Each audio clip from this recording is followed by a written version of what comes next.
Mas ubos ang crime incident karong tuiga sa syudad sa General Santos kung itandi sa nakalabing tuig 2022 kini base sa datos gipagawas ni Police Lieutenant Colonel Rexer J. Canoy, ang spokesperson sa General Santos City Police Office kon GSCPO. Base sa datos nga Enero hangtod Setyembre tuig 2023 sa Peace and Order Indicator sa average crime rate karong tuiga anaa na lang sa 12.2, mas ubos kung itandi sa tuig 2022 nga ana sa 14.9 crime incidents. Samtang nitaas ang datos sa Public Safety Indicator karong tuiga nga anaa sa 21.7 itandi sa 2022 nga mas ubos sa 21.0 average rate. Sumala pa nga anaa na lamang matud pa sa 33 crime rate ang Gensan kung itandi sa 2022 nga anaa sa 36 crime rate sa susamang bulan. Sa Peace and Order Indicator matud pa nakalakip ang 8 focus crime nga mao ang murder,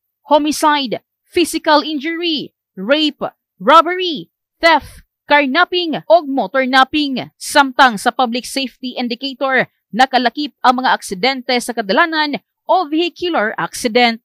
Total ng average monthly crime rate natin, nagbaba po tayo. I-compare sa last year, January to September. But if we have to dissect this crime rate data, yung Peace and Order Indicator natin bumaba. While our Public Safety Indicator, which is mostly dito is yung traffic accidents, medyo tumaas tayo ng 0.7. Samtang tunga usab ang nahimong opinyon sa mga residente sa Gensan kalabot sa datos nga gipagawas sa Gensan PNP. Well, para sa ako, ma'am, no, parang murag nakulangan pa ako sa mga kapulisan kay halos araw-araw manggod may mga binabalitang mga ninanakawan o naapod mga pinapatay.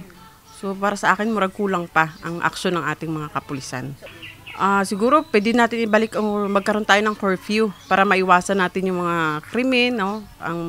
Dagdagan pa yung talagang paghihigpit ng ating mga kapulisan.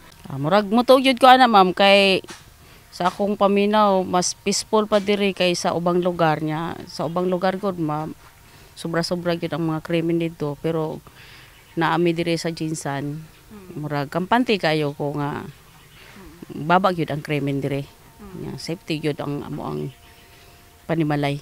Ang pag-ubos sa 8 focus crimes sa syudad resulta matud pa sa mas gipahugtan nga anti-criminality campaign sa kapulisan sa dakbayan sa Gensan.